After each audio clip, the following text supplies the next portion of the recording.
so that the Virgin Mary might become the advocate of the Virgin Eve. Deci dacă prima, să zic, Eva a fost sedusă în neascultarea lui Dumnezeu și astfel a căzut, cea din urmă, adică Fecioara Maria, a fost convinsă într-un fel să îl asculte pe Dumnezeu, astfel încât Maica Domnului să poată deveni un fel de avocat al Evei. And she continues to be our advocate. Și continuă să fie avocatul ei. As the human race was subjected to death through the act of a virgin, so was it saved by a virgin, and thus the disobedience of one virgin was precisely balanced by the obedience of another. Din moment ce omenirea a fost condamnată morții prin acest act, prin actul sau prin comportamentul unei fecioare, la fel umanitatea a fost salvată de o fecioară, iar astfel neascultarea unei fecioare, a unei dintre fecioare, a fost într-un fel contrabalansată de ascultarea unei alte fecioare. So then the second Eve, that is the Theotokos, cooperates fully with the healing, recreative act of God and becomes the source of the humanity for the Word made flesh. Deci a doua Evă cooperează complet desăvârșit cu actul de vindecare și de recreație a lui Dumnezeu și devine sursa umanității pentru cuvântul întrupat. So we're effectively a broken creation. Noi am fost într-un fel, sau suntem o creație compromis. Da, stricat. And so God acts to recreate. Deci Dumnezeu vrea să recreeze. And not only, Eve came from a rib of Adam, but then God becomes man through a woman who was. So it reverses that relationship. Deci, într-un fel, Dumnezeu inversează relația. Dacă Eva a fost făcută din coasta lui Adam, mai apoi Hristos s-a născut din pântecele femeii. So then, one of the things that we encounter in our life is this reality of the brokenness stuff. Deci unul dintre lucrurile cu care ne confruntăm în viață este această cădere, stricăciunea omului. And I've always struggled with, but this happened, the healing of the world happened over 2,000 years ago, and here we are. Într-un fel a avut loc acum 2000 de ani și totuși suntem aici. But then it comes, the striking thing that comes back to me, I guess, is that it's because in the foreknowledge of God, each one of us is so precious in His mind that He wants us to exercise our free will. To move toward the good rather than away from evil.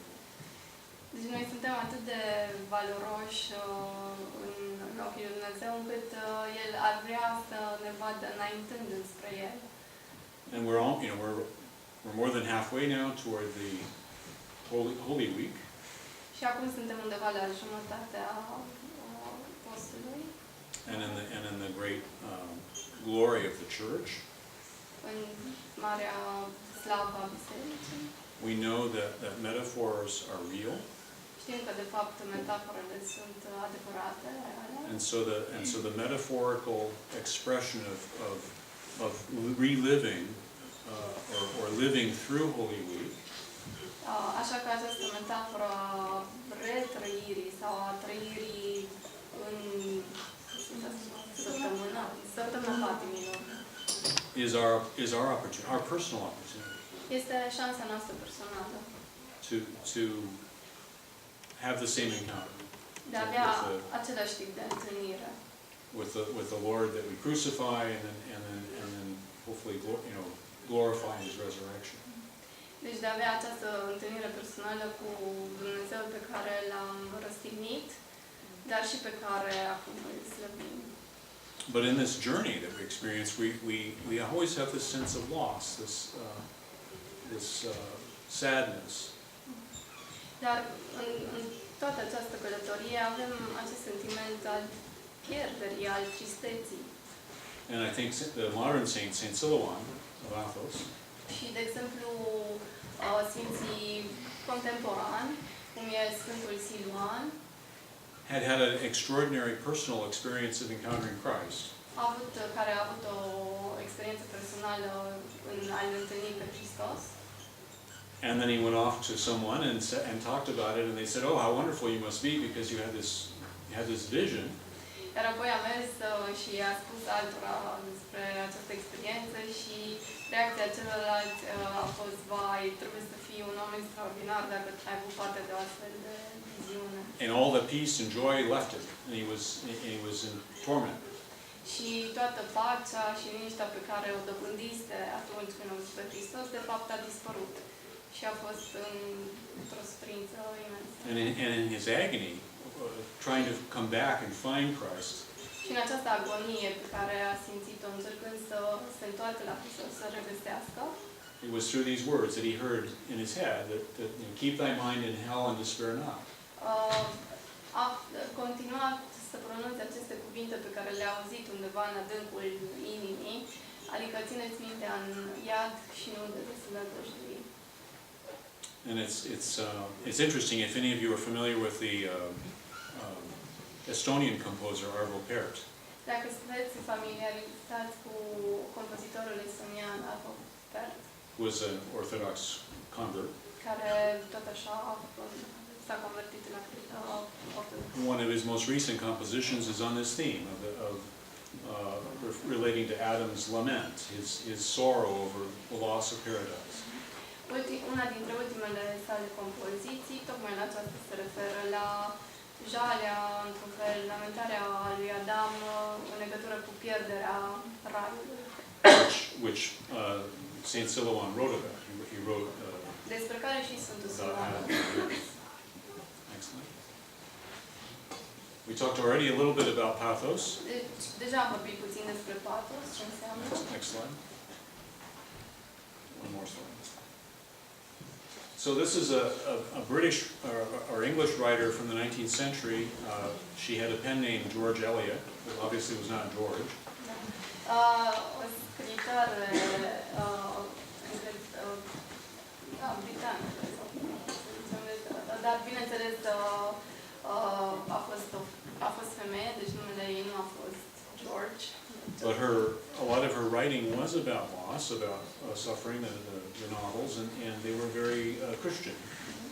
Dar scrierile ei au fost foarte mult despre suferință, despre pierdere, deci au fost cu teme creștine. And she speaks of this deep, unspeakable suffering may well be called the baptism, the regeneration, the initiation into a new state. Și a spus că această suferință adâncă, de negrăit, ar putea să fie numită un botez, o regenerare, o inițiere într-o nouă stare. It's not that we seek out the suffering, unfortunately the suffering will find us. Nu căutăm noi suferința, cine găsește ea pe noi. Da. Next slide. So this is a concept that I wanted to just introduce in terms of our conversation when we maybe discuss this after the formal presentation. Cicely Saunders is now dead, but she died about in 2005, I think. Cicely Saunders a murit în 2005 și e vorba despre un termen despre care s-ar putea să vorbim după ce epuizăm subiectul principal. She's credited with being the founder of the modern hospice movement. Și, într-un fel, e considerată inițiatoarea Hospice? Oh, the movement, you said? Mm-hmm. Mișcării, What do you mean? The way they... The whole development of this branch of medicine or of healthcare. Like you have a political movement or you have a, this is, And the hospice, what do you mean by hospice is the care of the dying. paleativ, da, Paleativ. despre, da, mișcarea sau îngrijirea paleativă, da. And she, as she sat at the bedside of people who were suffering, she recognized that we suffer on multiple levels. În timp ce stătea lângă patul de suferință a oamenilor, și-a dat seama că de fapt noi suferim pe mai multe nivele. On a physical level, La nivel fizic, but also within our psyche, our psychological dar și level, din punct de vedere psihologic, in our relationships. în relațiile noastre. So if I'm in pain, Deci dacă eu sufăr sau sunt în durere, everyone around me suffers. toată lumea în jurul meu suferă. And if I have psychological suffering, I see the world through those negative lenses. Iar dacă am parte de o suferință la nivel psihologic, eu văd întreaga lume prin gândurile mele și imaginile mele negative pe care le creez. And if the suffering extends to my very being, Iar dacă această suferință se extrapolează până în esența and ființei is mele persistent, și e persistentă, de durată, then it affects the existential or spiritual aspects of it. atunci va afecta și aspectul spiritual, duhovnicesc, existențial. But most of what we see, this deeper kind of suffering, we see on a physical level. We think about it physically because this is what we're, partly because of medicine and our culture, we see things on this superficial level, but these other layers are there. Deci, probabil din cauza unei influențe sociale, noi considerăm că durerea cea mai adâncă e de fapt doar la nivel fizic, ceea ce e un lucru superficial. And we know that within the Orthodox anthropology, Pe când noi știm că în antropologia ortodoxă, you can't separate the physical from our biological existence is who we are. It's unnatural that the soul is ripped from the body at death. This is not the way it's meant to be. deci în ortodoxie noi știm că de fapt trupul nu poate fi despărțit de duh, de spiritul său, deci nu putem despărți fizicul. In fact, Saint Ephrem emphasizes, Sfântul Efrem de fapt scoate în evidență faptul că, as well as some of the other early church fathers, la fel ca și alții părinți din Biserica Primă, that like in the story of the rich man and Lazarus, de exemplu, ca și în pilda bogatului și lui Lazar, Lazarus goes to the bosom of Abraham, la săracul Lazar merge în sânul lui Adam, but he is not yet ready for paradise dar el nu este totuși pregătit pentru rai, because he has to rejoin his body pentru că, at the resurrection. de fapt, prin înviere trebuie să se întâlnească din nou cu trupul său. A new spiritual body, but nonetheless a body. Un nou trup duhovnicesc, dar oricum, un nou trup. We should never denigrate or think little of our senses. Our senses are how we experience the glory of God. Deci noi nu ar trebui să subestimăm niciodată simțurile pe care le avem, prin care noi de fapt îl slăbim pe Dumnezeu. And Saint Ephrem goes on and speaks of this in a sense that if the resurrection body, our senses are expanded to a point where we can, at one point we can encounter, you and I can encounter each other, but in another we can expand it to be in the entire universe with God, you know, like the omnipresent God. And so the Mother of God can be protecting her children wherever they are, and at the same time have the particularity in relationship between her and one of her individual children. And this is somehow participating in the very nature, you know, or the energies of God. I mean, there are these kind of limits anymore. This is Ephrem's vision. Deci, în viziunea Sfântului Efrem, de fapt, nu ar mai fi anumite limitări.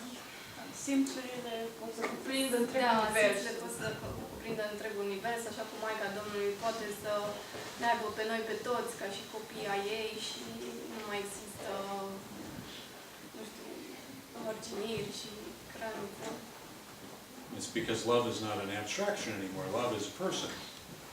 Pentru că iubirea, dragostea este până la urmă o persoană și nu o abstracție. A person that can fill the universe. O persoană care poate să umple întregul univers. So, Cicely Saunders was an Anglican Christian. Deci Cicely Saunders a fost o creștină anglicană, One of her close colleagues was an Orthodox bishop. dar unul dintre cei mai apropiați colegi ai ei a fost, de fapt, un episcop ortodox. Metropolitan Anthony Bloom. Da, părintele Anthony Bloom. And then this is a quote from another pioneer in the palliative care movement. Acesta este un citat care aparține unui alt pionier, cum ar veni în îngrijirea paliativă. From Elizabeth Kubler-Ross, who was a psychiatrist and witnessed many deaths. Elizabeth Kubler-Ross, care a fost un psihiatru și care a avut de face cu multe pierderi. So there is a pedagogical function of suffering. Deci este o funcție pedagogică a suferinței. So that it teaches us. Care ne învață. We have the potential, if we can listen, we can learn from what the suffering is teaching us, or trying to teach us. Deci cumva ascultând putem să învățăm din ceea ce suferința încearcă să ne învețe. And in some way that is not unlike, in a remote way, but it's not unlike Saint Silouan saying, keep thy mind in hell, but despair not. Și într-un fel acest lucru are de-a face cu rugăciunea sau Sfântului, cu ceea ce spunea Sfântul Siluan, adică țineți mintea în iad și nu deznădăjdui. Excellent. So I wanted to introduce to you at this point a concept. This is written by a person who has studied a lot the issue of grief. Remember, I started out talking about bereavement and grieving. Deci acum vom vorbi despre termenul de jale, de a jăli. And what's interesting about this concept that he's talking specifically about people who've had a loss, like if I lose my wife or my child or to death. Iar acest text vorbește în special despre cei care au pierdut o persoană dragă în viața lor. De exemplu, ca și cum cineva și-a pierdut soția sau copilul. So we are all woven into the fabric of each other's lives. Deci cu toții ne întrepătrundem cumva în țesătura asta vieții. And if we have a close relationship with someone and then that's ripped apart, the fabric is torn severely. Iar dacă noi avem o relație foarte apropiată cu cineva, iar noi pierdem acea persoană, e ca și cum cineva ar sfâșia materialul respectiv. And the person who is grieving is lost. Their anchors are not there. They don't know where their foundation is anymore. Iar persoanele care plâng această pierdere se simt pierdute și ca și cum n-ar mai fi ancorate. And so he sees this process of going through grieving. Deci el, această persoană vede acest proces de jălire. It's almost as if we have to relearn the world. Ca un fel de reînvățare a lumii. And this is also, I think, analogous to the journey that we make as Christians. Și într-un fel e ca o analogie în legătură cu această călătorie a noastră ca și creștini. Because we are torn between two worlds. We have the world that we yearn for, the paradise that was lost. Pentru că suntem cumva constant rupți sau sfârșiați între două lumi. Cea spre care tânjim constant. And then we have another world that we see of our senses. Iar apoi cealaltă lume pe care o percepem cu simțurile noastre. That in many ways is illusory. It's an illusion. și care, de fapt, de cel mai multe ori e iluzorie. And, so we have material things that are offered to us that will make us happy. Deci există lucrurile materiale care ne sunt oferite ca să fim fericiți. And here we are in the fast, in the Great Lent. Și, de exemplu, acum suntem în perioada în postul mare. And this is to try to help us. It's a tool that the church gives us so that we can focus on this relearning. Și acest post e ca un fel de instrument, ca o unealtă pe care biserica ne-o dă ca să ne reînvețe. And I want to focus on something he says here. I think it's really kind of directly relevant to this. Și vreau să se concentreze pe ceva ce a spus din acest punct de vedere. So relearning the world is not a matter of learning information about the world, but learning how to be and act in the world differently in the light of our loss. Deci nu este o chestiune de... Deci această reînvățare a lumii nu este o chestiune de învățare a unor informații despre lume, ci de învățare a modului în care ar trebui noi să fim și să ne comportăm în lume cumva diferit. And Și tocmai în lumina pierderilor, prin prisma pierderilor. So if we extend this concept of loss to the ultimate loss, our loss, like Adam and Eve of paradise. Deci dacă extindem acest termen al pierderii spre sensul de pierdere supremă, de exemplu cel al Adam și al Evei. These words take on a richer, deeper meaning.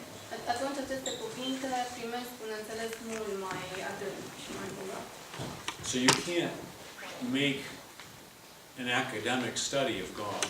Deci nu putem face un studiu academic despre Dumnezeu. You can't make an academic study of the woman or the man that you love. Așa cum nu putem să facem un studiu academic despre bărbatul sau femeia pe care îi iubim. But you learn through the relationship with them. Ci îi cunoaștem prin relația pe care o avem cu ei. And it's an experiential learning. Și un proces de învățare empiric. It's empirical, yeah. And so this is I think there's something here for us that we can apply directly to our Lenten journey, but also our life journey. Deci acesta este un lucru pe care îl putem aplica atât în această perioadă a postului, dar și în viața noastră în general. And so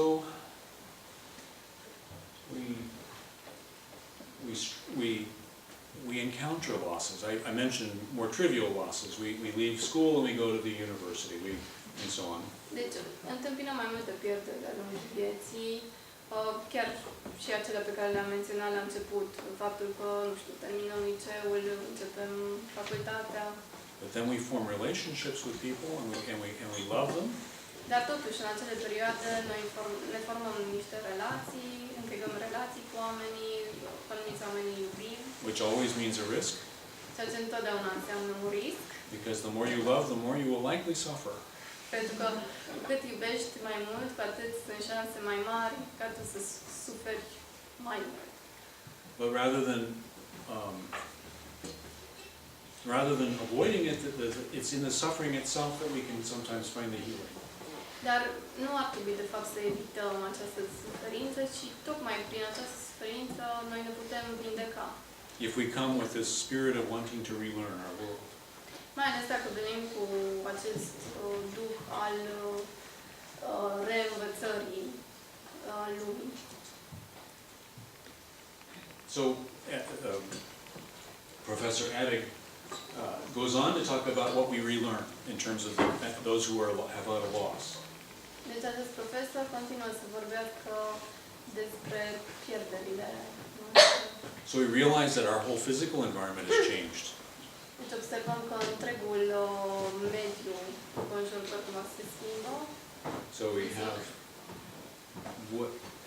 there's always, so if I lose my wife, my home is going to feel very different. De exemplu, dacă își pierde soția, casa nu știu, va percepe diferit, totul își va percepe diferit. But if I realize that my relationship with God is not where it should be, Dar dacă conștientizează faptul că relația cu Dumnezeu nu este aceea care ar trebui să fie, and that really integrates within my whole being, și acest lucru se integrează în ființa lui, I can't help but see the world around me, other people, everything in a different way. nu mai poate să nu perceapă oamenii din jurul lui și lumea întreagă într-un mod diferit. And so again, if there are others who are experiencing this loss, Dar dacă alții experimentează această pierdere, then our relationships also undergo changes. atunci și relațiile noastre, de fapt, sunt supuse unor schimbări. And we start to struggle together. We try to all relearn together. Și începem cumva să ne luptăm cu toți împreună, să reînvățăm împreună. And then, of course, internally, within ourselves, we relearn. We have to, who am I? Și mai apoi trebuie să învățăm cumva și cumva în interiorul nostru, să ne întrebăm cine suntem noi, cine sunt eu. So when we do experience these terrible losses, Deci atunci când experimentăm aceste pierderi cumplite, through death or divorce or other prin forms of divorț separation, sau orice altă formă de separare, de despărțire, in all of the pain, there is an opportunity în toată această suferință, de fapt, este o șansă. to realize that these are messages from God. They're help. You know, in the midst of all that suffering, there's an opportunity to relearn our relationship with God and with the one who died or is gone. Deci putem vedea în toate aceste întâmplări și anumite mesaje din partea lui Dumnezeu, anumite ocazii de a ne apropia, de a reînvăța cine poate a fost acea persoană sau să reînvățăm relația cu Dumnezeu. This relearning affects even our orientation in space and time. Această reînvățare ne afectează chiar și orientarea în spațiu și timp. And it's a very strange phenomenon because when we lost someone I mean, when my mother died, I mean, one's orientation in certain memories and so forth, it's all now memory. Și este un fenomen destul de ciudat, pentru că, de exemplu, când mama lui a murit, so what happened then?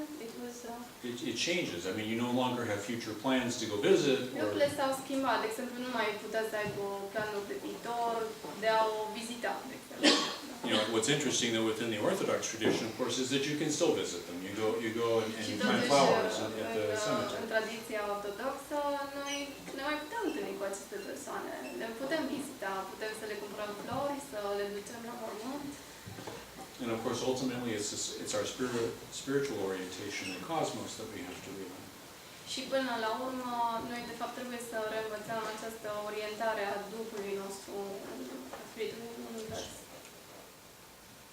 So let's think about the cross then as essentially a hermeneutic,